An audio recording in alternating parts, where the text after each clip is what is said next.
हाय प्यारे बच्चों, विशेषकर कक्षा सप्तम के लिए आज मैं उपस्थित हुआ हूँ। जैसा कि आज जो मैं पाठ आपके सामने प्रस्तुत करूँगा वह है भिखारिन, रविंद्रनाथ टैगोर की कालजयी रचना। सबसे पहले मैं यह बात स्पष्ट कर दूं कि यह पाठ का मैं आपका ऑनलाइन क्लास ले चुका हूं। कुछ बच्चों को नेटवर्क प्रॉब्लम था तो उनके लिए मैं वादा किया था कि मैं वीडियो भी बनाऊंगा, तो आपके सामने यह वीडियो उपस्थित है।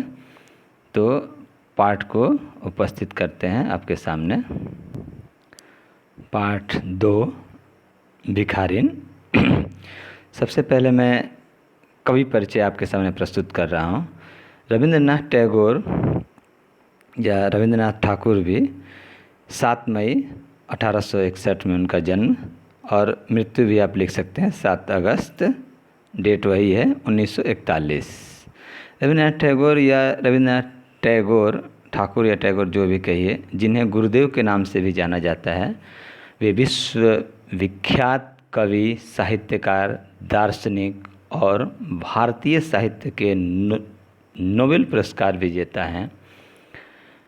अपने साहित्य के माध्यम से भारतीय संस्कृति चेतना में नई जान फूंकने वाले युग द्रष्टा थे, युग प्रवर्तक भी कह सकते हैं। वे एशिया के प्रथम नोबेल पुरस्कार, आप नोट कर लीजिए, यहाँ से मैं प्रश्न कर सकता हूँ, नोबेल पुरस्कार सम्मानित व्यक्ति हैं।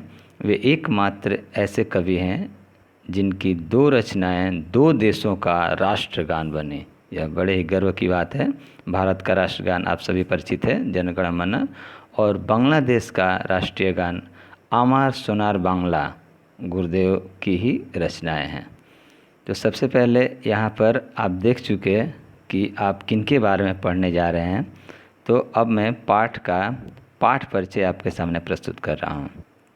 जैसा कि आपके पाठ में मैं बता चुका हूँ, विश्व कवि रविंद्रनाथ टैगोर द्वारा लिखित इस कहानी में निर्धन भिखारिन को श्रेष्ठ मानवीय गुणों से संपन्न तथा धन कुबेर, अब यहाँ धन कुबेर कौन है, यानी कि सेठ, नाम भी आएगा आपके सामने, सेठ जी को सद्गुणों से शून्य, यानी कि सच्चाई और जो अच्छे गुण होते हैं उसको शून्य मात्र बताया गया। जो भी बड़े लोग हैं, जो भी ईर्ष्यालु और जो भी स्वार्थी होते हैं, तो उनका भी यही व्यक्तित्व है, स्वार्थी तथा कठोर हृदय वाले व्यक्तित्व के रूप में चित्रित किया गया है। कहानी का स्पष्ट संदेश है, आप यहाँ पर उद्देश्य एक लाइन में समझ सकते हैं कि धन और पद से नहीं, मानवीय गुणों से ही मनुष्य महान बनता है।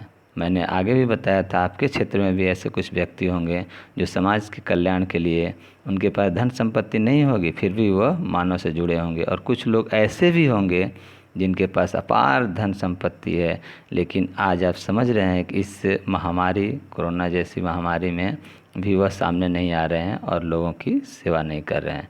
पाठ बिल्कुल प्रासंगिक है। आप इसी से अंदाज़ा लगा लीजिए कि हमें कैसे आज यह पाठ उन असहाय और पीड़ित, या कह सकते हैं भिखारिन जैसे लोगों की सहायता करनी चाहिए। इस पाठ में इस उद्देश्य के अलावा कहानी आगे बढ़ती है, किस प्रकार वह याचक नहीं हो करके एक दाता बन जा रही है, देने वाली, और कैसे सेठ यहाँ पर दाता होते हुए भी एक भिखारी का रूप अंत तक प्रस्तुत हो रहे हैं। तो अब आपके सामने पाठ का मैं व्याख्या एक तरह से आपके सामने प्रस्तुत करूंगा। पाठ पढ़ चुके हैं आप, फिर भी एक एक अनुच्छेद। पहले अनुच्छेद में देखिए, अंधी प्रतिदिन मंदिर के आकर खड़ी हो जाती, मंदिर के द्वार पर वह 2-4 पैसे मांगती और वह अपना दिनचर्या करती थी। वह सवेरे से शाम तक यही उसका दिनचर्या थी। राहगीरों से 2-4 पैसे मांगकर वह आगे बढ़ते थे।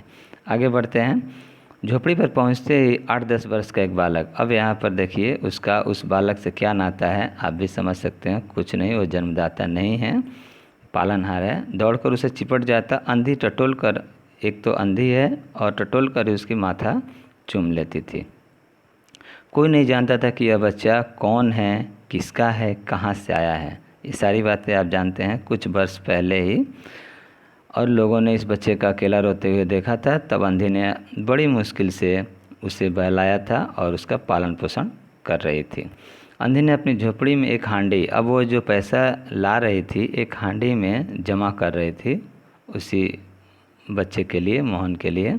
जो कुछ मांग कर लाती शाम को उसे रख देती, क्योंकि वो जो कुछ मांग कर लाती थी पैसा वह तो रख ही देती थी, क्योंकि खाना उसे मिल जाता था और वही पहले अपने बच्चे को खिलाती थी, फिर बच्चा कुचा खुद खाती थी। तो वह पैसा रखती जाती थी, बाद में स्वयं खाती। रात्रि में, ऐसा मैंने बता दिया, अपनी छाती से चिपटा कर वहीं पड़ी रहती। सवेरे फिर उसकी दिनचर्या शुरू हो जाती। आगे बढ़ते हैं। अब दूसरा पात्र, कहानी का पहला पात्र यहाँ भिखारिन और दूसरा पात्र देखिए काशी में सेठ बनारसी दास नाम। आप यहाँ 1 नंबर का प्रश्न आ सकता है। बहुत प्रसिद्ध व्यक्ति हैं, बच्चा बच्चा उनकी कोठी को जानता है। वे बड़े धर्मात्मा हैं, धर्मात्मा धर्मपरायण हैं, परंतु कैसे हैं, दिन के 12 बजे तक स्नान ध्यान में सिर्फ दिखावे के लिए कह सकते हैं। इनकी कोठी पर हर समय भीड़ लगी रहती थी। कहानी को संक्षेप करते हैं। लोग वहाँ पर भीख मांगते थे या कुछ लोग सहायता लेकर के मुनीब के द्वारा वह देते भी थे और लिखते थे। वैसे ही कुछ ऐसे ही भिखारी की टोली थी जो उनके पास पैसा जमा करने भी जाती थी, कुछ कर्ज लेने जाते थे।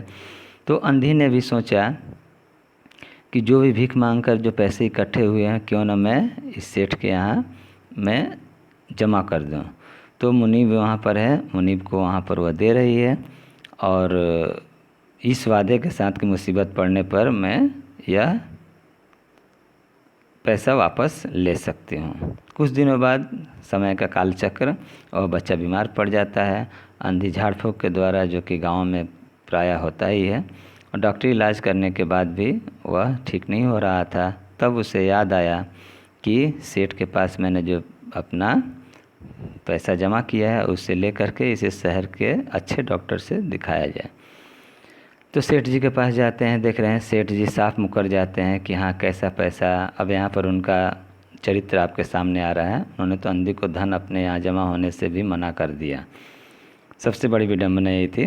बच्चे की दशा बिगड़ती जा रही है। विवश होकर अंधी बीमार बच्चे को गोद में लेकर सेठ जी की कोठी में पहुँच जाती है। नौकरों काफ़ी प्रताड़ित हो रही है, नौकरों ने उसे वहाँ से भगाना चाहा। और अब सेठ जी कोठी के बाहर आए। जब बाहर आ रहे हैं तो मोहन को देख करके आश्चर्यचकित हो जा रहे हैं। क्यों, आगे देखिए, कहानी में मोड़ आ रहा है। मोहन कुछ वर्ष पहले किसी मेले में खो गया था। बहुत खोजने पर भी सेठ जी से ढूंढ नहीं पाए थे। सेठ जी को स्मरण याद था कि उनके पुत्र का एक चिन्ह था। उनके पुत्र मोहन की जांघ पर एक लाल निशान था। सेठ जी ने अंधी बालक की जांघ देखी, ठीक वैसा ही निशान इस बालक की जांघ पर भी था। अब यहाँ देखिए कैसे उनका चरित्र बदल जा रहा है। अब तो सेठ जी को पूरा विश्वास हो गया कि यह बालक उनका खोया हुआ बेटा मोहन ही है। उन्होंने तुरंत उसे छीनकर उसे हृदय से लगा लिया। बालक का शरीर जोर के कारण यानी बुखार के कारण तवे की तरह तप रहा था, जल रहा था। सेठ जी ने तुरंत अपना एक नौकर डॉक्टर को लाने के लिए भेज दिया। तुरंत बदल गया। दूसरे के बच्चे के लिए यही मानवता है। उनका जरा भी प्रेम मोह नहीं था और अपने बच्चे जान करके तुरंत वह इलाज के लिए तत्पर हो गए। अपने प्राण प्यारे बालक को इस तरह हाथ से जाते देखकर अंधी तड़प उठी। बोली, सेठ जी, रेखांकित कीजिए, सेठ जी, मेरी जवां पूंजी तो तुमने हड़प ही ली, मेरे बच्चे को तुम मुझसे मत छीनो। बड़ी गिड़गिड़ा रही है। कहानी आगे बढ़ रही है। सेठ जी बोले, बच्चा मेरा है, कुछ वर्ष पहले खो गया था, अब मिल गया है, सो इसे कहीं नहीं जाने दूंगा। लाख प्रयत्न करके भी इसके प्राण बचाऊंगा। ठीक है। तब अंधी ने जोर का ठहाका लगाया, मुसीबत में हंसी और बोली, तुम्हारा बच्चा है, लाख यत्न करके भी इसे बचाओगे? यदि मेरा बच्चा होता तो उसे मर जाने देते। क्यों, यह भी कोई न्याय है? मैंने इतने दिनों तक खून पसीना एक करके इसे पाला है, इसको अपने हाथ से न जाने दूंगी। वह भी काफ़ी प्रयत्न कर रही है। सेठ जी की दशा विचित्र थी। कुछ करते धरते नहीं बनता था। कुछ देर वहीं खड़े रहे, फिर कोठी के भीतर चले गए। अंधी कुछ देर कोठी के द्वार पर खड़ी रोती रही, फिर विवश होकर क्या करते चले गई। दूसरे दिन सवेरे प्रभु की कृपा हुई। अचानक दवा ने जादू प्रभाव किया और मोहन ठीक हो गया। अपने चारों ओर अपरिचित आकृतियाँ, वह अपरिचित लोगों को देख रहा था। देखकर, जो पीले अक्षरों में दिया हुआ है बच्चों, कृपया आप शब्दार्थ देख सकते हैं। देखकर उसने अपने आंखें फिर मूंद ली और उसी समय से ज्वर फिर बढ़ना प्रारंभ हो गया। क्यों? क्योंकि वह अपनी माँ का स्पर्श खोज रहा था, माँ को खोज रहा था, वह अंधी भिखारिन को खोज रहा था। बालक माँ माँ करके रट लगाया। डॉक्टर ने जवाब दे दिया। सेठ जी के हाथ पाँव फूलने लगे। मुहावरा है, पूरी तरह से परेशान हो गए। उन्होंने चारों ओर अंधेरा दिखाई देने लगा। अब सेठ जी यहाँ सोचकर विकल होने बेचैन हो गए। क्या करूं क्या करूं, एक बच्चा है, वह भी ऐसी कगार पर। अचानक उन्हें अंधी का ध्यान आया। उन्होंने अपनी पत्नी को द्वार पर देखा, वह तो आगे ही चली गई थी। सेठ जी बोले, बुढ़िया तेरा बच्चा। क्यों? यह पंक्ति आने से पहले मैं आपको बता दूं, वह उसके द्वार पर जाते हैं और ऐसा भावनात्मक वाक्य बोलते हैं जो यहाँ पर रेखांकित कर लीजिए। बुढ़िया तेरा बच्चा बीमार है। देखिए, मेरा बच्चा यहाँ नहीं बोल रहे हैं, तेरा बच्चा बीमार है। डॉक्टर निराश हो गए हैं, वह रह रह कर तुझे ही पुकारता है। अब तू उसके प्राण बचा सकती है, चल और मेरे यानी मोहन को बचा ले। नहीं नहीं, बच्चे की जान बचा ले। ठीक। अंधी ने अब यहाँ पर भी पाषाण हृदय, पत्थर जैसा दिल होकर उत्तर दिया, मरता है तो मरने दो, मैं भी मर रही हूँ, हम दोनों फिर स्वर्गलोक में। देखिए यहाँ पर किसी मर्मम दृश्य है कि वह चाहती है कि यहाँ हम भी मरें, वो भी मरे, और स्वर्ग में हम दोनों का इतना उससे प्रेम है कि उसको वह खोना नहीं चाहती है। स्वर्ग में भी हम माँ बेटे तरह मिल जाएंगे। इस लोक में सुख नहीं है, वह मेरा बच्चा सुख से रहेगा, वहाँ भी सुख से रहेगा, मैं वहाँ उसकी ठीक तरह से सेवा शुश्रूषा यानी सेवा भाव कर सकूँगी। सेठ जी रो पड़े। आज तक उन्होंने किसी के आगे सिर न झुकाया था, किंतु इस समय वे अंधे के पाँव पर गिर पड़े। देखिए बच्चे के लिए क्या तक वह कर रहे हैं, और रो कर बोले, ममता की लाज रख लो, आखिर तुम भी उसकी माँ हो। चलो, तुम्हारे जाने से वह बच्चा बच जाएगा, यानी मोहन बच जाएगा। ममता के इसी शब्द ने अंधी को विकल बेचैन कर दिया। वह तुरंत बोल उठी, अच्छा चलो। अब यहाँ कहानी को संक्षेप करते हैं फिर से। वह आगे जाती है और जैसे ही वह माँ का स्पर्श पाता है, मोहन ठीक होने लगता है। माँ तुम आ गई? अंधी ने स्नेहपूर्ण स्वर में उत्तर दिया, हाँ बेटा, तुम्हें छोड़कर कहाँ जा सकती हूँ। भिखारी ने मोहन के पलंग सिरहाने पर बैठकर उसका सिर गोद पर रख लिया। मोहन उसकी गोद में सो गया, निश्चिंत हो गया। दूसरे दिन से मोहन की दशा सुधरने लगी जैसे जैसे, और दवाई असर करने लगा, क्योंकि वह तो शोक व्याकुल में था, इसीलिए काम नहीं कर रहा था दवा। कहानी के अंतिम पड़ाव में पहुँचते हैं। बहुत ही हृदय स्पर्शी दृश्य है, थोड़ा ध्यान दीजिएगा, आप भाव विभल हो जाएंगे। यहाँ तक कि मुझे तो भावुकता के कारण से आंसू भी आ गए थे इस पाठ को जब मैं पहली बार पढ़ा था। मोहन के पूर्णतया स्वस्थ हो जाने पर अंधी ने विदा मांगी। सेठ जी ने बहुत कुछ कहा सुना, पर वह वहाँ से रहने को सहमत नहीं हुई। विवश होकर उसे विदा करना पड़ा। जब वह जाने लगी तो सेठ जी ने रुपयों की एक थैली उसके हाथों में दे दी। अंधी ने पूछा, इसमें क्या है? सेठ जी बोले, इसमें तुम्हारी धरोहर है, यानी जो तुमने हमें पैसा रखने को दिया था, तुम्हारे रुपये, मेरा वह अपराध। और यहाँ डॉट डॉट डॉट का अर्थ है कि यहाँ प्रायश्चित से वह पूरे भरे पड़े हैं, और वह बोल रहे हैं मेरा वह अपराध क्षमा करने योग्य नहीं है, फिर भी तुम मुझे शायद क्षमा कर दो। आप ये पंक्तियाँ नहीं हैं, आप नोट कर लीजिएगा। अंधी ने बात काट करके कहा, यह रुपये तो मैंने तुम्हारे मोहन के लिए ही जोड़े थे, उसी को दे देना। अब यहाँ पर देखिए कैसे दृश्य बदल जा रहा है। पहले दृश्य में आप भिखारिन को याचक के रूप में देखें, मांगने वाले के रूप में, और सेठ बनारसी दास को दाता के रूप में। अब यहाँ पर बिल्कुल दृश्य बदल गया। सेठ बनारसी दास यहाँ भिखारी बन जा रहे हैं, और यहाँ भिखारिन होते हुए भी वह दाता का रूप धारण करती है।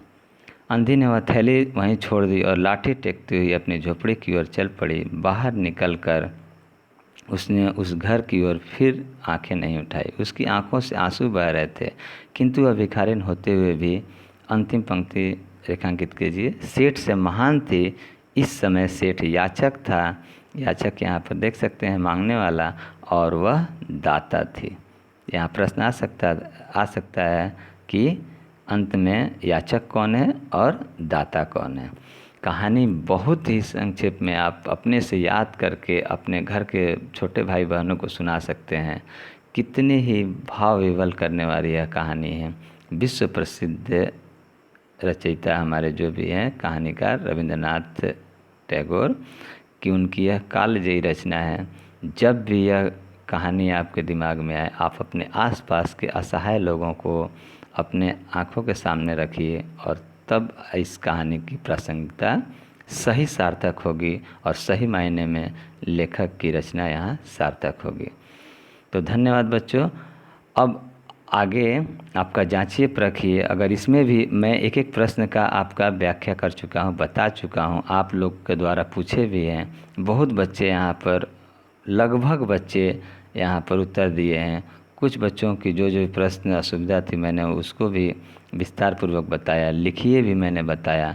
अब यहाँ अगर आप जब आप फेयर बनाएं या गृह कार्य है आप बनाएं, अगर एक भी प्रश्न, फिर मैं दोहरा रहा हूँ, एक भी प्रश्न अगर आपको असुविधा हो तो आप बताइए, मैं उसका भी वीडियो आपके सामने प्रस्तुत करूँगा या ऑनलाइन क्लास में आपको बता दूँगा। तो आज के लिए बच्चों धन्यवाद।